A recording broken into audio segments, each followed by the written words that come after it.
Today I'll be sharing about the evolving feminine and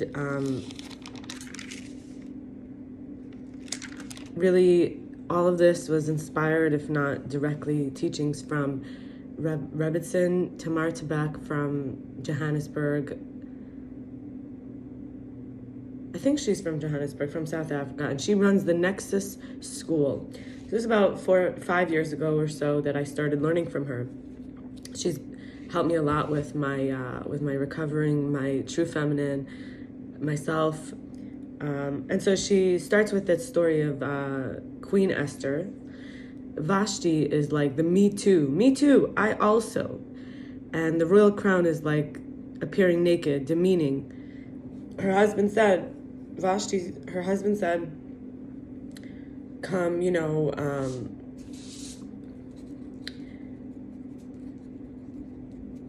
show up wearing nothing but the crown. I want to show your body off to everyone. And she was killed for refusing to come in just the royal crown. And that's like the idea that what they were angry about was the man language, that in the households, everyone knows who's who. The king decreed that all of this. He was advised by his advisor Haman, sort of the will towards power and pleasure, and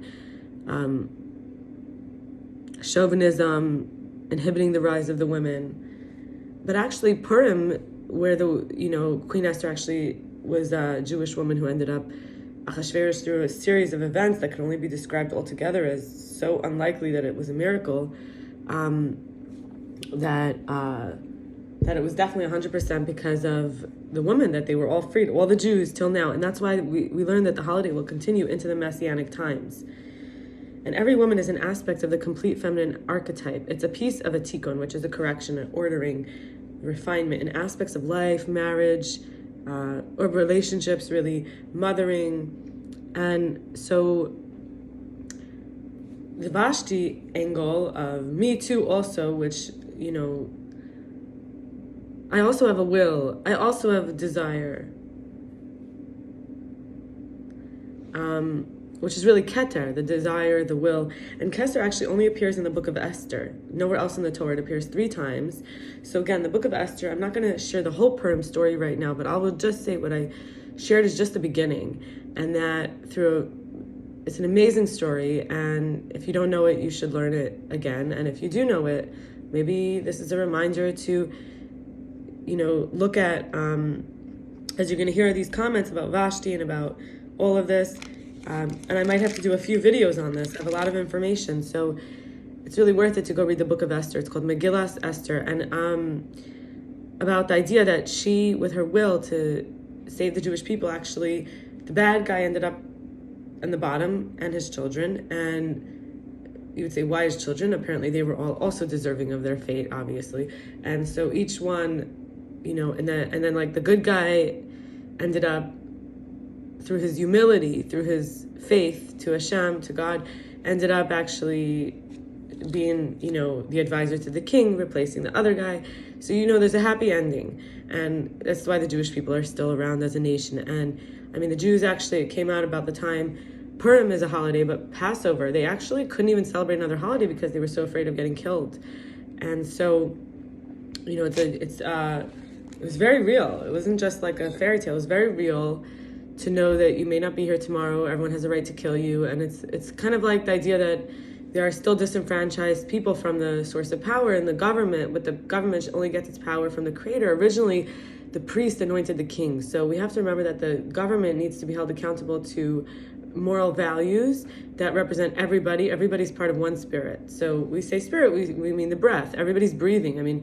The quality of your breath, the quality of your food, these indicate your level of self-empowerment. So you're made out of it, right? Your ability to spring back into life, to revitalize yourself, to recover.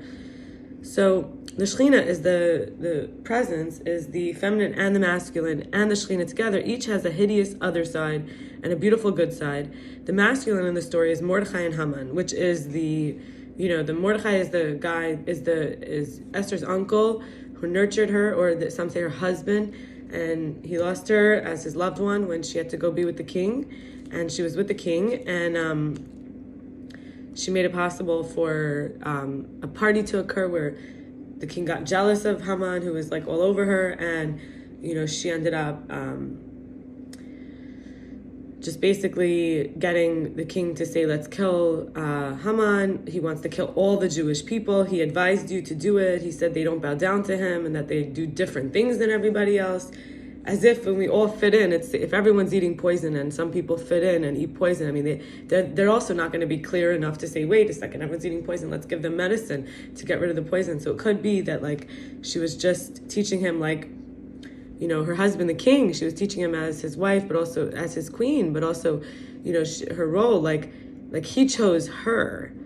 He chose her out of everybody. So he wanted to listen also. So it was like this higher level. So they say God is in the story, the feminine is Esther and Vashti, and Achashverosh is like the buffoon. And the Shekhinah is like, there's like Acharayim, which is the backside. So the backside is like the king on earth who wants to be like, but then he is subservient to the female still. So when we say God with his Shekhinah is like the beautiful side. So each part of the story here, and we would say what I brought up before, which is Keser, which is like the desire, the will. It's in this book of Esther, nowhere else in the Torah, and it's used in conjunction with the word Malchut. Keter is like the crown, and Malchut is like the royal standing, the royal sovereignty, like the standing.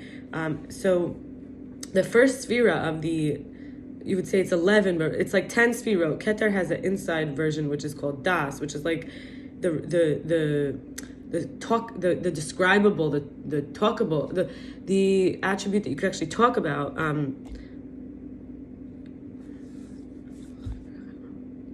And the uppermost is the sphere, and then the lowermost, the expression of God. So Keser is like the royal will, the royal desire, and then the manifestation of it is the standing, the sovereignty. And so the emanations interface, synthesize, and reveal godliness in the lower. Of the lower is higher. So you can see it's like 1, all the way down to the 0. The 0 receives the 1. So if the will of the king is such, the manifestation is such. So the lightfold side is the countenance, the potential, and we call this countenance like the face of it, the representation, archetypes called partsuf. The moon has a dark side and a backside. The sun has no backside, no dark side. So das, like I mentioned, there's this, like Keter is the highest, and then there's like the part that can actually talk about the will, and it's like a knowledge. It's like the knowledge of the will. It's the knowledge of the desire. But it isn't the desire itself or the will itself. So that's bringing the knowledge of godliness into the world. And there's also called Das Elyon, higher, Das Tachton, lower. And we'd say it's like unconscious and non-mindful into conscious and mindful. God can engage through concealment. So when we're angry, we don't want to look at them in the eye.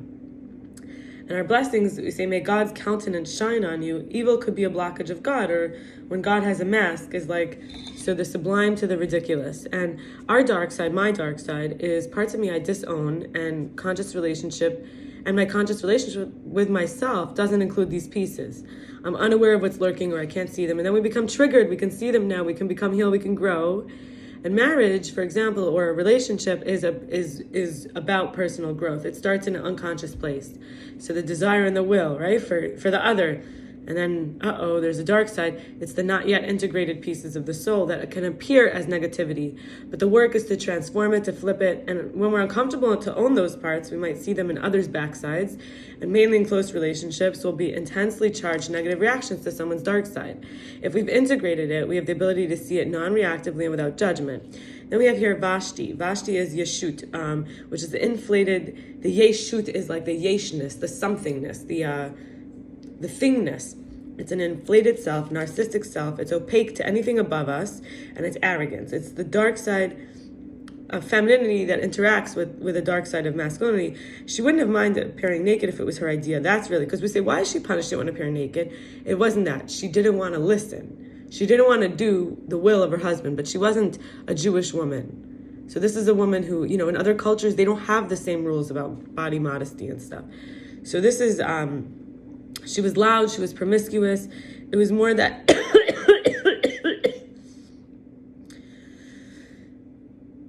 she was lewd.